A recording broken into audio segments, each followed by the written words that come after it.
बहुत महत्वपूर्ण प्रेस वार्ता हरियाणा प्रदेश युवा कांग्रेस करने जा रही है, जिसका मुख्य मुद्दा है कि जो भाजपा सरकार की जो युवा विरोधी रोजगार नीतियों के खिलाफ और हरियाणा के युवाओं के हक के लिए HPSC दफ्तर का घेराव हरियाणा प्रदेश युवा कांग्रेस 17 फरवरी 2025 को दोपहर 12 बजे जिसमें मुख्य अतिथि के तौर पे माननीय सांसद श्री दीपेंद्र सिंह हुड्डा जी और हमारे राष्ट्रीय अध्यक्ष श्री उदय भानुचिप जी मौजूद रहेंगे। और इसमें हरियाणा प्रदेश के कोने कोने से युवा साथी, विद्यार्थी और सानिध्य के तौर पे जो हमें मिला है उसमें वरुण मुलाना जी वो भी मौजूद रहेंगे।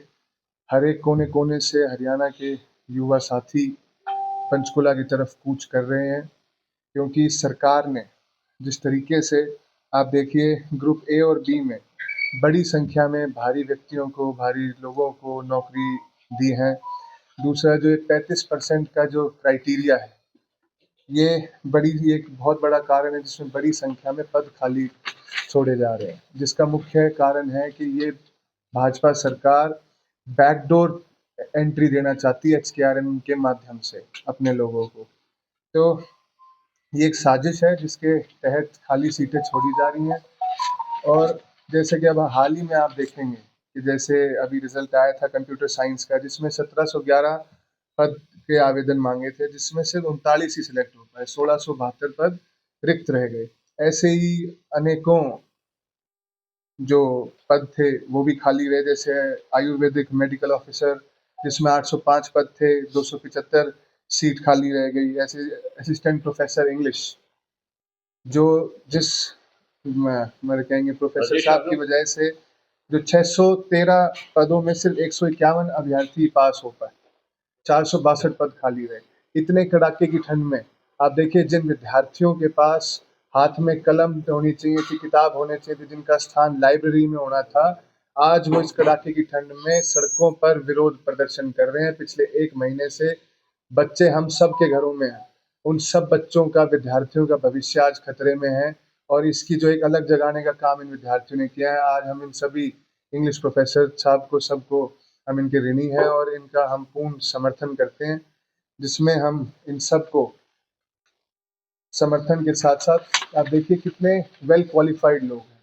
ये 35% एलिजिबिलिटी क्राइटेरिया, 2 बार प्रोफेसर साहब जो नेट क्लियर कर लिया, जो JRF क्लियर कर लिया, UGC से पेपर क्लियर करने के बाद दोबारा एलिजिबिलिटी, ये पहली बार ही कहीं है। और जैसा कि आप जानते हैं कि हमारे जो HPSC चेयरमैन आलोक वर्मा जी, उनके लिए भी हमने टिकट तैयार करा ली है, एयरलाइन की टिकट उनको देंगे 17 तारीख को, कि आपकी हरियाणा में कोई ज़रूरत नहीं है, क्योंकि आप हरियाणा के युवाओं के हकों की बात नहीं करते, क्योंकि आप हरियाणवी नहीं, क्योंकि हरियाणवी जो होगा वो अपने हरियाणा के लोगों की, अपने युवाओं की बात करेगा। तो हम तुरंत, हमारी जो मांग है कि HPSC के जो चेयरमैन, HPSC के जो चेयरमैन साहब हैं आलोक वर्मा जी, वो तत्काल प्रभाव से अपना इस्तीफा दें। और जो ये हमारे विद्यार्थियों को, हमारे युवाओं कहते हैं कि भाई आप लोग वेल ट्रेंड नहीं है, तो आपका सिस्टम खुद ही कोलैप्स हो गया है, उसके आपने खुद ही साक्षी बन गए हैं बात कह के। और आप देखिए जैसे हरियाणा की सरकार का रिमोट कंट्रोल दिल्ली में है, ऐसे ही हरियाणा में नौकरी लगाने का रिमोट कंट्रोल भारी प्रदेश में दिया गया है। तो उसके उचित कारण हैं इनके। हमारी जो मुख्य मांग सरकार से है कि युवा विरोधी जो 35% का एलिजिबिलिटी इन्होंने लगाया है, जिससे पद खाली छोड़े जा रहे हैं, ये तुरंत हटाया जाए इसको। HPSC एग्जाम में हरियाणा GK के प्रश्नों की वेटेज जो कम से कम 20% किया जाए, क्या हमारे हरियाणा के बच्चों का, ये नहीं कि भारी व्यक्ति, एक कैप लगाई जाए। हर एक प्रदेश में पूछा जाता है उनके एरिया की, उनकी जनरल नॉलेज, हमारे यहाँ है ही नहीं। HPSC और HSC हर साल अपना भर्ती कैलेंडर दे। और मैं तो माननीय नायब सिंह सैनी जी से अनुरोध करूंगा कि वो, अब सत्र शुरू होने वाला है, वो सरकार विधानसभा में श्वेत पत्र लाकर बता पाए कि भाई इन्होंने हकीकत में कितने तौर पे, मतलब कितनी ये नौकरियां दे पाए हैं हरियाणा के लोगों को और कितनी इन्होंने बाहर के लोगों को दी। तो ये प्रमुख मांगे हैं हमारी। और 17 तारीख को हम HPSC का कूच करेंगे भारी संख्या में। और मैं सरकार को भी चेतावनी देना चाहूँगा कि आप अपना दल बल सब तैयार रखें। हरियाणा प्रदेश युवा कांग्रेस हरियाणा के युवाओं के हक के लड़ाई लड़ती रहेगी। हम होकर आए हैं करीबन 3-4 बार हमारी मुलाकात हो चुकी है। अलग-अलग हमारे संगठन भी मिलकर आ रहे हैं। हमारी जो इकाई है पंचकुला के हमारे अध्यक्ष भी हमारे साथ हैं, वो भी तो उनके साथ कंधे से कंधा मिलाकर उनके साथ हैं।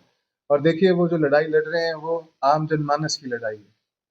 वो जो लड़ाई है वो हर उस विद्यार्थी की है जो हरियाणा का नाम रोशन करना चाहता है, अपने एरिया का नाम रोशन करना चाहता है और समाज की सेवा करना चाहता है। तो उन सब की लड़ाई में हम सब एक साथ मिलके 17 तारीख को कूच करेंगे। देखिए, हमने सबको दिया, हमारे अध्यक्ष साहब को दिया है, हमारे जो सारे एमपी हैं, एमएलएज़ हैं, वो सब आएँगे।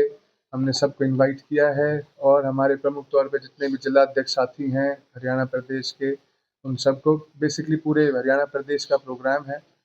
तो सब लोग इकट्ठे होंगे क्योंकि पार्टी जब सब इकट्ठे होते हैं, वही संगठन सर्वोप्रिय सब लोग इकट्ठे होंगे, तभी ये मुहिम तेज़ और आगे चलेगी। देखो, उनकी सबसे बड़ी समस्या ये है कि जो विद्यार्थी एग्ज़ाम देने जाता है, तो उस विद्यार्थी का एक हक तो ज़रूर है कि उसको उसकी आंसर शीट दी जाए।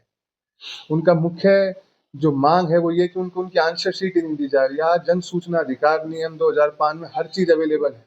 तो जो आंसर मेरे हैं, जो मेरे हाथ से लिखे गए हैं, उसका तो मेरे को हक पूरा है कि मैं उसको देख पाऊँ कि भई वो किस तौर पे, किस चीज़ से वो आपके वेटेज, आपके मार्क्स दे रहे हैं वो। आप देखिए इंग्लिश का है, तो उसमें एक्सप्रेशन क्या है, लिखने का क्या तरीका है, वो उनको पता तभी लगेगा। कितने फिलोसोफर्स की आप फिलॉसफी कर लिख रहे हैं, तो ये सरकार जब आपको क्योंकि ये आंकड़ों के साथ खेलते हैं, ये आपको आंकड़े बताएंगे ही नहीं। तो हमारी तो मुख्य मांग है कि इनकी आंसर शीट दी जाए। क्यों, उसमें दिक्कत क्या है? ये हमें वोटर लिस्ट के टाइम में, जब वोट चोरी के टाइम पे हम अपना अभियान देते तब वोटर लिस्ट नहीं देते थे। अब ये विद्यार्थियों को आंसर की नहीं दे रहे। तो ये सबसे ज्यादा नौकरी हाँ लगाई है, पर हरियाणा से बाहर के लोगों की लगाई, हरियाणवी और हरियाणा के लोगों की नौकरी नहीं लगी है। इन्होंने एक आंकड़ा भी दिया था, उसमें भी अभी पीछे कल परसों आया हुआ है कि भाई 4,000 में से मतलब 20-22% ही जो नौकरियां हैं वो भारी हैं। तो आप देखिए, पर ये आंकड़ों के साथ खेल रहे हैं। विपरीत बात ये है कि टोटल नौकरी कितनी लगी। अब यूं तो आप देखिए 1711 थी, तो अब 1659 तो बची हुई हैं। तो जो लगी उसमें से कितने बाहर के, वो आंकड़े नहीं आ पा रहे हैं। तो हमारी मांग है सरकार से वो आंकड़े भी दें। हाँ, सारों से। हमारी जो युवा ब्रिगेड है, जो हमारे मेरे साथ पहले जब मैं जिला अध्यक्ष था गुड़गांव से, तो मेरे साथ जस्सी पेटवार जी प्रदेश में महासचिव थे। उनसे मेरी बात हुई, उन्होंने क्वेश्चन भी तैयार किया हुआ है। बलराम डांगी जी ने भी, इंदुराज नरवाल जी ने भी, सबने इकट्ठे क्वेश्चन लगाए हुए हैं और इस सरकार से जवाब मांगा जाएगा।